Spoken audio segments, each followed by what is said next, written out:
For advertisement, call 8125893028. Our Gmail maxtvtelugu@gmail.com. Max TV ప్రేక్షకులకు నమస్కారం. ఈ రోజు మనతో పాటు ఉన్నారు డాక్టర్ శిల్ప గారు. నమస్కారం అండి. నమస్కారం అండి. అర్జునుడి గురించి, ఆయన గొప్పతనం గురించి చెప్పారు. అంటే మొత్తం చెప్పలేదు, యుద్ధంలో కర్ణుడి కన్నా గొప్ప ఎంత అనేది చెప్పారు.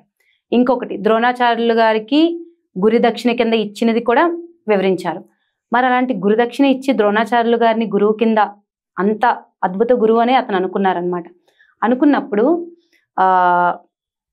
ద్రోణాచార్యులు గారికి అర్జునుడికి యుద్ధం ఎందుకు జరిగింది? చాలా మంచి ప్రశ్న అడిగారండి. ఇది మహాభారతం అందుకోసం అంటారు కదా, ఎంతైతే మనం చింతిస్తామో ఆచరిస్తామో అంత క్లారిటీ వస్తుంది. ఎందుకు క్లారిటీ రావాలి? ఆ గ్రంథం శ్లోకాలు అవి చదువుకునే అవసరం లేదు. మన నిజ జీవితంలో ఎప్పుడైతే గొడవలు జరుగుతాయో అప్పుడు నా ముందు ఉండేవాళ్ళు, మనకి ఒక్కొక్కసారి గొడవ జరిగేటప్పుడు, అంటే సాధారణంగా మనం చూస్తే ఇద్దరు బ్రదర్స్లో గొడవలు, భార్య భర్తల్లో గొడవలు, తల్లి పిల్లలకి గొడవలు, ఇట్లాగా మనం అంటే మన రిలేటివ్స్తోనే మనకు గొడవలు అవుతాయి. అప్పుడు ఏమవుతుందంటే, తల్లితో గొడవ పడుతున్నావా, గొడవ పడ్డం అనేది అసలు అనే మనకు వస్తుంది. అందుకోసం మహాభారతంలో ఇట్లాంటి చాలా స్టోరీస్ ఉన్నాయి. మనం మూల మహాభారతం భగవద్గీతల ప్రారంభం కూడా చూడండి మీరు. అర్జునుడు ఏమంటున్నాడు, నా గురువులు, నా బ్రదర్స్ ఉన్నారు, నాకు నా అంటే ఫ్యామిలీ కదా, వీళ్ళందరూ చనిపోతే మా వదినలు అంటే వీళ్ళందరూ విధవగా అయిపోతారు, మన సమాజం అయిపోతుంది, వాళ్ళ పిల్లలు ఏమైపోతారు, ఇలాగా ఎమోషనల్ గా ఆలోచిస్తున్నారు. In word I can say emotional pool లాగా ఆలోచిస్తున్నారు.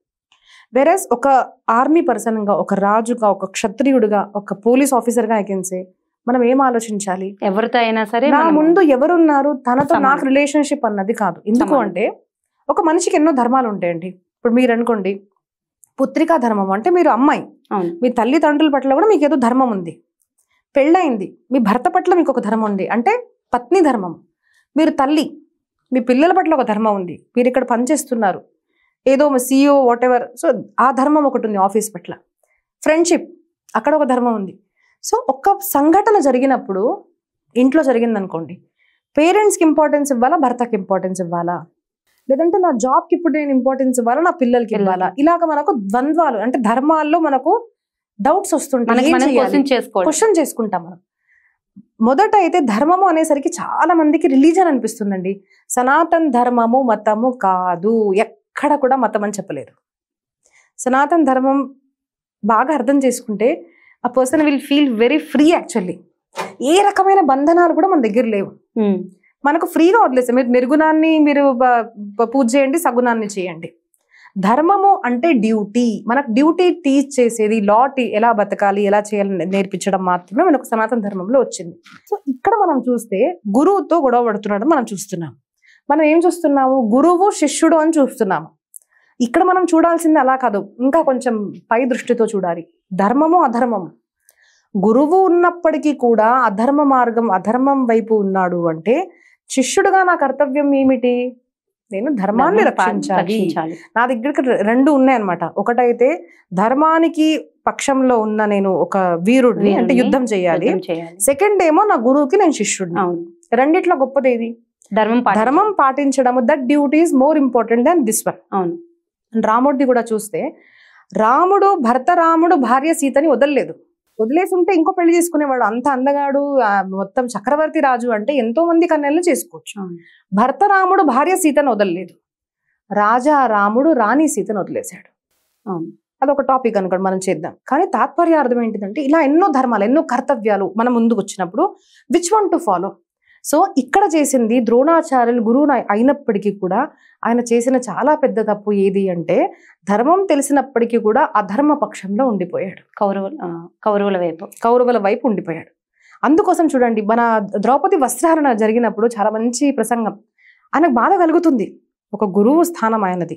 ధర్మం తెలిసిన మనిషికి ఒక పుత్రి అంటే ఒక కన్య, తన మిత్రుడి కూతురు, ఇటువైపు కూడా తను కోడలు లాంటిది, కోడలు కూతురు రెండు వైపు, అలాంటిది ఒక కన్య అంటే ఒక స్త్రీ తన ముందు అవమానం జరుగుతున్నప్పుడు తను లేచి ఎందుకు ఇలా చేస్తున్నావు అని శాసించలేకపోయాడు. ఒక బ్రాహ్మణుడి కర్తవ్యం అది, ఒక గురువు కర్తవ్యము. ఎందుకు లేవలేకపోయాడు? అధర్మం వైపు ఉండడం వల్ల. ఎప్పుడుకైనా కూడా మన దగ్గర చెప్పారండి, గురువులు ఎప్పుడైతే ఒక సంస్థకు ఆధీనం అంటే అందుకోసం మేము మా ఫౌండేషన్ తరఫున అంటే నా సదేహ ఫౌండేషన్ చెప్పాను కదండి, గవర్నమెంట్ దగ్గర నుంచి ఏది కూడా యాక్సెప్ట్ చేయము. ఎందుకంటే మనం ఏదైనా తీసుకున్నాం అనుకోండి వాళ్ళకి బానిసగా అయిపోతాం. గురు స్థానం అందరికన్నా పెద్దది. ఎవరి దగ్గర మనం ఆధీనం అయిపోయాము డబ్బుకు అంటే అప్పుడు మనది నడవదు. వాళ్ళు డబ్బులు ఇచ్చారు కదా, వాళ్ళు చెప్పింది చేయాలి. కాబట్టి గురువు బ్రాహ్మణ కర్తవ్యం ఏమిటి అంటే డబ్బు కన్నా ధర్మం గొప్పది.